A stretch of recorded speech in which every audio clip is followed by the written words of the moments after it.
name's Hamish. It's always a redundant question, that, isn't it, when you've just been introduced? Thanks, Johnny. No, my name's Hamish Snedden. I was a Durham graduate in 2006. I studied history as well at Cuths and stuck around in Durham for about 11 years. I now live and work up in St Andrews, where my wife and kids are. I'm the assistant minister of a church up there. And so it's fun being back in Durham. I graduated a decade ago, left about 18 months ago. So it's fun being back this week. So, St Andrews, Scotland. How do you fancy Scotland's chances in the Six Nations? Yeah, it's a very appropriate question, actually, given we're talking about suffering. What was the question? Hopes or expectations? Interpret it as you will. Interpret it as I will. Hopes are always high, because that is partly what it means to be a Scottish rugby fan. Expectations are whatever the opposite of stratospherically is, low, because that's also part of what it means to be a Scottish rugby fan. It's not been a great start. I was heard in the Marriott, where I was watching the Scotland-Wales game at the start of the week, to utter, "I hate I'm Scottish," much to the glee of the Welsh fans around me. So, yeah, there we are. Bearing my soul to you. I'm not hoping much for Scotland. Nice. I don't know what stratospherically means. Okay, very high. Okay, thank you. It's bringing historians into disrepute. Yeah, no, I apologise. Yeah. But thanks. We're going to hand over to Hamish in a minute or so, but I'll run through what's going to happen. So Hamish is going to speak for about 20 minutes, and then we're going to have about 10-15 minutes of questions, and people putting their hand up or texting in questions. So there's a number on the screen. So please do text in questions during the talk, and I'll endeavour to get them answered. And then please do also put your hands up, come back on anything that Hamish says. We'll break at 10 to 2 for people to go off to their lectures. We'll make sure we finish so people can go. But then we'll resume at 2 o'clock and have more time for questions. There is also afterwards a cafe where artisan coffee is served for people to stick around and chat about what they've heard. But now over to Hamish. Great.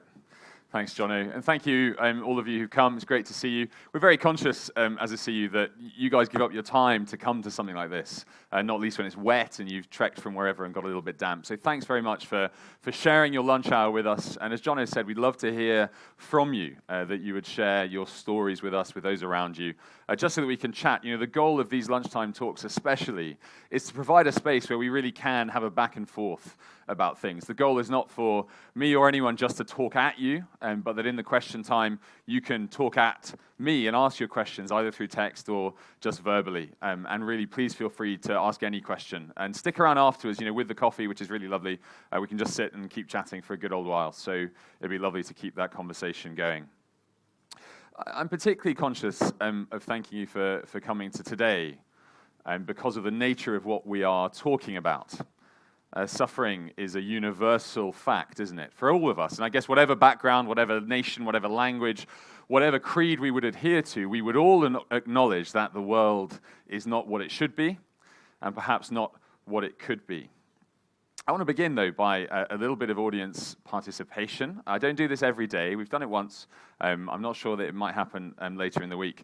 But behind me for the last few seconds has been this picture. You can see it on the screens and down the back as well. And I would love to know what you think that is a picture of. Be genuinely fascinated. Who's going to be brave and either stick your hand up or shout out? What do you reckon that is a picture of? There are no prizes and there are no punishments for right or wrong answers. This isn't some sort of dreadful seminar. I'm intrigued. There's a lot of conversation, a lot of confusion, I might say, from the front as I look. No? We can't be here all day. Sorry? Rubble. Rubble. No, it's not rubble. If I heard correctly. I see what you mean, though. It could look like that. No, it's not. It's not debris. A zoomed-in microorganism. Jono, do you know what microorganism means? No answer, apparently. No, it's not that's a total cheap shot, my apologies. It's not a zoomed-in microorganism, no, but it is zoomed in. That's the only clue. I'll tell you. It is a zoomed-in picture of a human tear.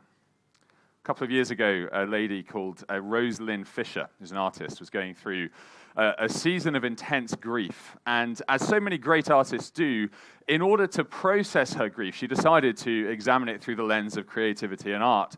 And so she thought that she would photograph through a microscope what her tears looked like. The exhibition's called A Topography of Tears. You can find that on the internet. And what's fascinating that she discovered and then displays beautifully, and there are many more pictures like this, is that every tear literally tells a story. That a tear of grief looks different to a tear of joy, looks different to a tear of laughter, looks different to a tear of anger. And that got me thinking, and not least because I was coming down here to share the week with you guys. What stories do your tears tell? And what story do my tears tell? If you were to weep the expression of whatever season of life you're in now, I wonder what it would look like under a microscope. What I want us to do today together is to zoom in on a particular tear, a particular story of tears. And it's a story that is found in this little booklet in front of you. This grey booklet is a copy of John's Gospel. We've been looking at it all week, and it's what we're going to keep on looking at in the lunchtimes and the evenings. And I want to zoom in on one particular person and one particular, but not the only time, that he cried. Turn with me to page 68. And we will see what is sometimes referred to, although I'm not persuaded of it, as the shortest verse in the Bible. Look down at the bottom of page 68. It's in John chapter 11. This is a gift to you from the CU. Please do take it away and investigate it for yourselves. Look at what is said in little number 35 down there. 2 words. Jesus wept. Jesus wept. The man Jesus Christ, whatever you think of him, at one point in his life, he is here recorded as simply weeping. Now let me instantly say, doesn't that just put Jesus on a level with us? Christians are not talking about some kind of demigod like Hercules who does this stuff that just seems utterly outrageous. He also had a normal human life, and he wept. He's standing at the grave of a friend. But if you've been with us over the last couple of days in the lunchtimes or the evenings, we've looked at some of the stories from John's Gospel. If you had read it through from the beginning for yourself, something I'd really encourage you to do, just so that you know we're not trying to pull a fast one on you, those 2 words would perhaps be very, very surprising. You see, here is Jesus who is presented as the Son of God. He's presented as divine in himself. He is presented as the one who is the maker of everything that we can see and everything that we can't see. He's the one who says he's come to reveal God to the world. Now, if you thought you were divine, would your divinity, would your expression of eternal reality include deep wailing at the side of a grave of a friend? I know mine wouldn't. My vision of divinity is probably more conditioned by something like Greek classical paganism than anything. The idea of some super powerful person who's just like a magnified version of me, who can do whatever he or she wants and get away with it, and not really worry about the consequences to the ordinary mortals I might happen to come across with. Maybe your vision of divinity is of a sort of eternal but separate and detached God, more of a first principle than a divine person. Well, here we see Jesus wept. And it begs a question, doesn't it? What is the story of those tears? Why? Why is he, of all people, weeping? And what implication might that have for us when we're suffering? Let me say, before we dive into this book, that I suggest there are 2 types of people here today. And I really want to try and help both groups as best as is possible. The first is the person who is here and has a question about suffering as an intellectual problem. Well, where is God when it hurts? And how does it work? And how can God be all good and all loving at the same time? Does he even exist? And suffering is a logical problem for us. The other group is the person who's here today for whom suffering is far from intellectual, but is in fact deeply personal. It's not over there, but it's in here. And actually, let me suggest the 2 groups, therefore, are simply described as the person who is suffering and the person who one day will suffer. Partly our humanity is defined by our suffering, because our whole world is encompassed by it. It's why it is such a powerful question that any Christian must answer.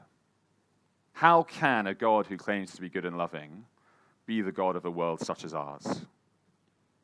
But I want to gently suggest that whoever you are, wherever you stand with Jesus, it's a question that anyone has to answer as well. To be human, however we conceive of that, whether we're created or not, is to exist in this world. And I want to ask you right up front, if you're not someone who trusts in Jesus Christ, and I really hope that lots of people are here today thinking about stuff from all sorts of angles, how do you live in a world such as ours? And what do you rest your existence on? Here's one answer from Professor Richard Dawkins, which I think encapsulates well, if in slightly coldly logical fashion, the end point for his own particular worldview, that of sort of secular naturalism or materialism.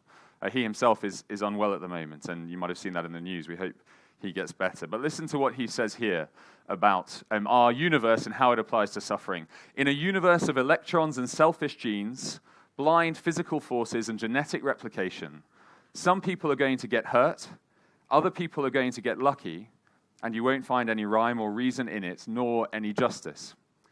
The universe that we observe has precisely the properties we should expect if there is at bottom no design, no purpose, no evil, no good, nothing but blind, pitiless indifference. Now that may well be the end point of your own particular views, and I'd love to hear from you if so. But hopefully we can all see already there is a contrast. Blind, pitiless indifference, Jesus wept. So now let's look at the Christian answer, and I'd love to hear what you think of it as we go into the question time. The first thing is this: why does Jesus weep? What has happened that the world is ordered such that someone dies? Well, imagine, if you will, that you bought a toy. All right, maybe not a toy. You can tell I'm a dad. Maybe you bought something, a new phone. And the phone breaks for whatever reason. You take it to the shop, and the question the maker, is going to ask you is, well, what's wrong? What went wrong? Did you break it, or is there an inherent flaw in the design? Now, if the answer is, as I had to do to a toy shop in St. Andrews over a Lego helicopter, if the answer is that there was not an inherent flaw in your helicopter, but my 2.5-year-old daughter threw it against the door, the issue lies not in the thing itself, but in the problem that we ourselves have caused. Now, it's a trivial beginning, but that is the biggest biblical answer to the question of what is wrong with the world as it is.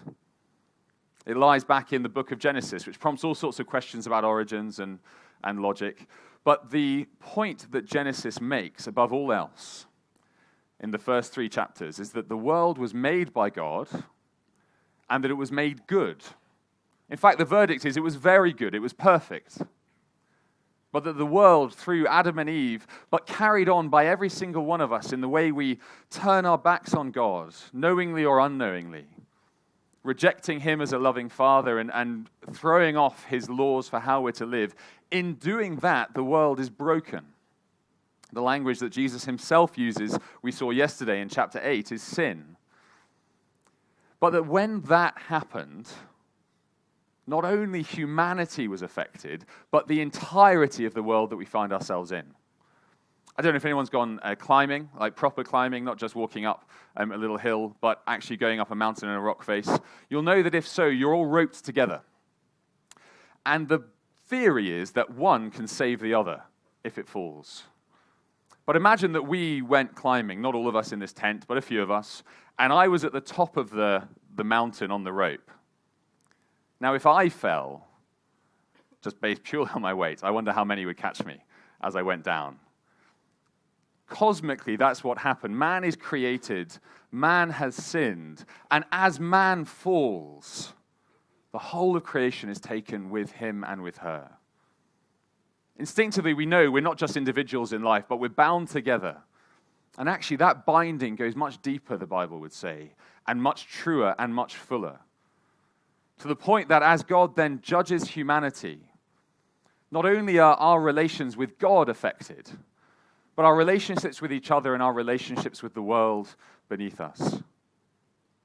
That is why we're in a world marked by death, a world marked by entropy, by decay, by suffering in its small or personal manifestations to its huge and large ones. But you see, the wonder of the verses, Jesus wept, is that he has stepped into a world of suffering and hasn't put himself out of that suffering. He becomes like us in every way. There is not a part of him that is reserved or a part that is kept off in a box where he can't hurt. Let me say that the Christian claim is that whatever grief you carry on your heart today, whatever pain you bear in your body, whatever despair you hold in your mind, Jesus knows. God himself knows because his Son, his beloved Son, experienced it. He experienced it not only at the grave of a dear friend, but ultimately as he himself dies on a cross, unreserved suffering. For the claim, staggeringly, is people like you and people like me. And there is a simple comfort, isn't there, in knowing that you're not alone. Maybe you can tap into that in some fashion. You know, suffering, one of the things suffering does is it isolates you, doesn't it? If you've experienced it or you've seen it, what happens is, as the pain increases, the blinkers become ever narrower, and your field of vision contracts, and your head drops, and all that is left to you is to put one foot in front of the other, and even that feels impossible at stages. Jesus knows. And you'll have known that when a friend puts their arm around you and you know you're not alone, there is comfort in that. The thing is, though, that leads me to beg a question. If someone is with you and knows what it is to suffer, but cannot help you, ultimately of what value is their solidarity? See, if God was a cosmic hugger on the greatest scale, and he said, look, I know what you're going through, isn't it dreadful? And Jesus weeps with us, but cannot help us in any way. If he is either detached, well, we see he's not detached, but if he's powerless, well, then surely ultimately his help is not good. It becomes like the stereotypical sort of vicar, you know, all good intentions, but no guns to actually achieve anything that is meaningful or that alters the course of a tragic human life. But as we keep on zooming in, as it were, on this verbal photo of Jesus' tears, something emerges. The weeping of Jesus in the original language is not just the tears of grief and sadness, but they are deep groans, always associated with frustration and anger. You see, Jesus is at the side of a friend who has died. And the Bible says all the way through that death is the penalty for sin. That because we sin, that's why we die. And that death is like a little deeply dark, but nonetheless shadowy version of the eternal reality of judgment that awaits. That's a heavy thing to talk about in the context of suffering, but it's the sort of biblical line. It's what Jesus himself says back in John chapter 3 that we've looked at a couple of times. And so Jesus here isn't just sad, he is angry. He is furious that this is the way the world is. You see, God so loved the world that he sent his Son so that this entropy and decay might not be the last word. Death grieves God. Suffering brings God's anger and his desire to end it. And if you look down with me again, you will see that Jesus has every intention of ending it. Just cast your eyes up to the top of the page. This gives us the context for Jesus' tears. Jesus said to her, verse 23, "Your brother will rise again." Now here's a top tip for you. Never go to a funeral and say that person will rise again unless you can back it up. Could you imagine a more selfish, callous, or deceptive thing to say to someone who was grieving? I had the privilege of officiating at and preaching at my grandfather's funeral back in April. No one dreamed to say, I can bring him out of that casket, because I can't. So what is Jesus playing at? Look at how he continues in verse 25. Jesus said to her, I am the resurrection and the life. The one who believes in me will live even though they die, and whoever lives by believing in me will never die. He's backing himself, isn't he? He's not only saying, I can do this, but he's saying, I am this, that in me is resurrection. In me is power over death, death the end point of suffering. And so by implication, Jesus is the one with power over all suffering. And he goes on, so the story says, and on Monday we thought about whether this was reliable or not as a document, to do something extraordinary. Flip over the page with me to page 70, and you'll see what Jesus does. He tells them to roll the stone away. They say, look, he's been dead for a while, Jesus. He's going to be smelling. And look at verse 43. Jesus called in a loud voice, Lazarus, come out. Now, either Jesus is mental, or he really is the one who can call life from death. And Lazarus came out. You see, the picture of Jesus presented here as he weeps and in this gospel is not only one who knows our pain, but one who is able to deal with our pain. Read on in the story and you'll come to the point where Jesus dies, dealing with the root cause of suffering, as on him is laid the sin of absolutely anyone who would trust in him. Drinking the full cup that is measured out for any sinner. But then, not only showing solidarity with us, but defeating death itself as he comes out of the grave. We're spending the whole of Friday afternoon thinking about whether Jesus really did rise from the dead, and I'd really encourage you to come back. It's the hinge piece of all Christian faith. But because he lives, he can say to Lazarus, live. Because he lives, he can say to anyone here, come out. Come out from your suffering. Come out from your death. Trust in him. Now, please don't mishear me. I am not saying at all that Christians don't suffer. They do. I do. Ask your friend. They do as well. But here's the difference. You see, the Christian answer to suffering here in Jesus is not a philosophical answer. And sometimes I think that when it comes to suffering, we can anesthetize the pain with something that's overly neat and packaged. God in Christ doesn't offer a philosophical answer. He offers something actually more precious if he would be received. He offers himself. He offers life in him, an eternal hope and being and existence that begins now and stretches forwards forever. A day will come, he says, when all things will be made new, and every tear, whether under a microscope, whether wept in history, or whether shed in life, will be wiped away. Now, well, our time is gone, but let me ask you, wouldn't that be wonderful if it were true? I know that's the big caveat, if it were true, and that's why there's a question time now to ask your questions, to push, to challenge me on the things we haven't been able to cover, or to clarify the things I've not been clear on. But if that is true, if Jesus lives and is himself the resurrection and the life, there is no one else in the world that we should put our hand with and allow him to take us through this vale of tears, through death, and into eternity with him. Guys, thank you for listening incredibly patiently, and please do text your questions in, and after a moment's pause, we will go to the floor and we'll have a discussion, and before you have to head off to your lectures. Thank you. Yeah, thanks, Hamish, and thank you for texting in your questions. Please continue to do so. We've got a few on a similar vein, so I'm just going to ask one, but if you're not satisfied with that answer, please do stick up your hand and we'll come to you. So first question. If God is all-powerful, then surely it was God himself who gave Adam and Eve and every other human being a disposition towards sin. How can God then sit in condemnation of humanity? If you use the same analogy as before, it's like the toy maker made a toy that had a high chance of self-destructing. Is that fair or loving?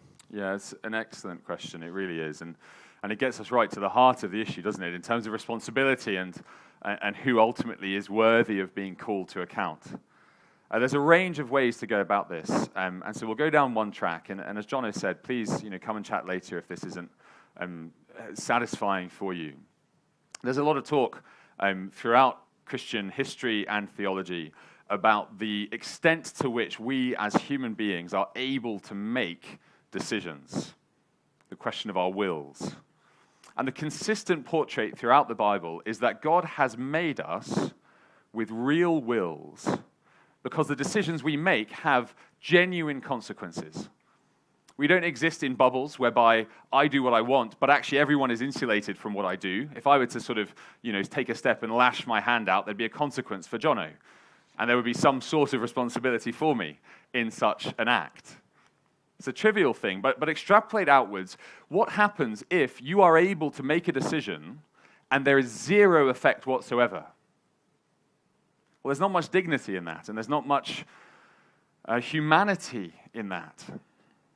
And the picture of our humanity is of immense dignity, of being created in the image of God, not to be little automata who are wound up and run around on pre-grooved rails in the ground, but as of thinking, feeling, loving beings who have been made for relationship, one with another and with God. It's why the effects of sin are so cataclysmic, because every relationship we're made for is not only distorted, but broken.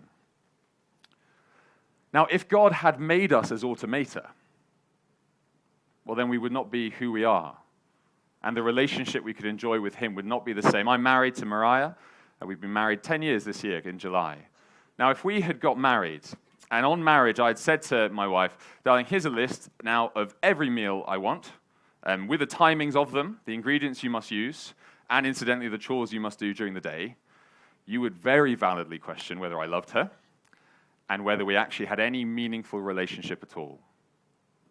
See, God doesn't do that to us, but it means that there is responsibility for which we are held to account. And the Bible is clear that not only is God the one who is God, but that we are also responsible for our actions. And I would suggest that instinctively, we do know that our wills have consequences wherever we exercise them.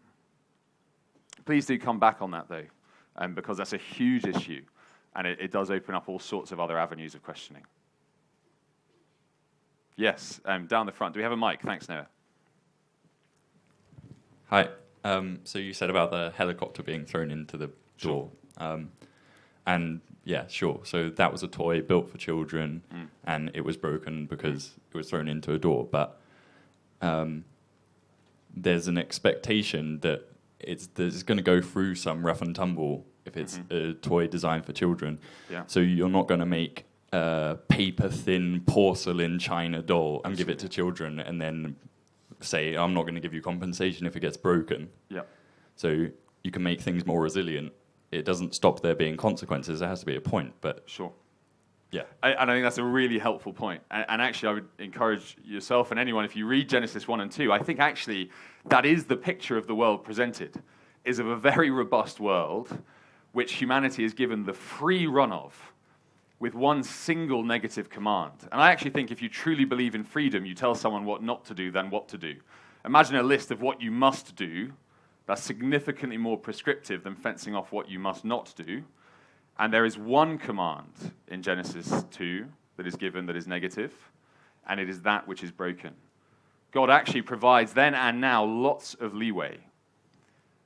But there are, like you say, there is a point at which there are consequences. And the biblical answer is that that line was crossed, and that therefore the consequences came. Even today, any Christian would testify to the fact that they themselves cause God to have to be patient with them. Even now, God is patient. He isn't some ogre who's kind of on a hair trigger.